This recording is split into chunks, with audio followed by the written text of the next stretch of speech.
A long-lasting tradition for ASU's West Campus is the annual Martin Luther King Jr. March on West. This march brings together middle school students and teachers across the valley to celebrate the 1963 March on Washington.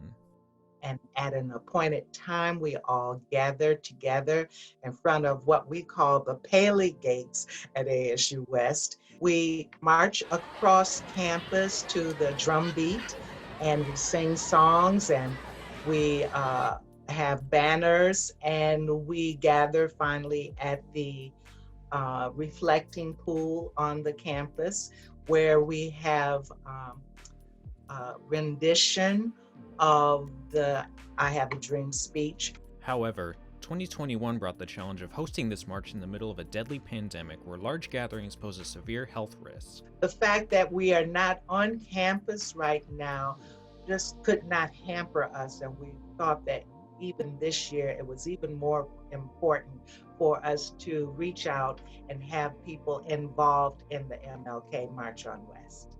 This year, the march was transformed into a pre-recorded webinar where the students view lectures regarding 8 different cities and their roles in the civil rights movement. The event concluded with the traditional rendition of the I Have a Dream speech by West faculty member Charles St. Clair.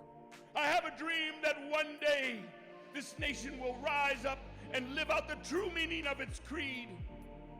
Two presenters of the march were Donta McGilvery and Matt Simonson, both of which showcased 2 different cities' roles in the civil rights movement. I was asked for the second year in a row to present on Jackson, Mississippi in the 1960s.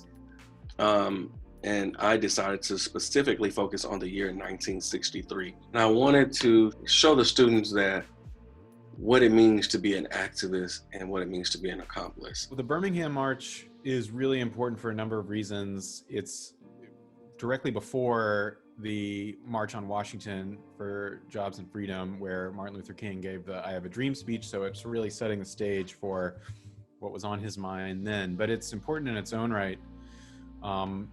It was the campaign that led to his arrest and his composition and publication of the letter from Birmingham jail. Really important civil rights document. I'm really excited about how this yearly event will evolve. That's what I will say. I'm more interested now in how will we evolve this program so that we don't just glorify the heroes and sheroes of the movement, but challenge students, but also schools and our own institution. Challenge them, all of us, as far as how to get to the next level to actually make this, as Dr. King would say, a beloved community.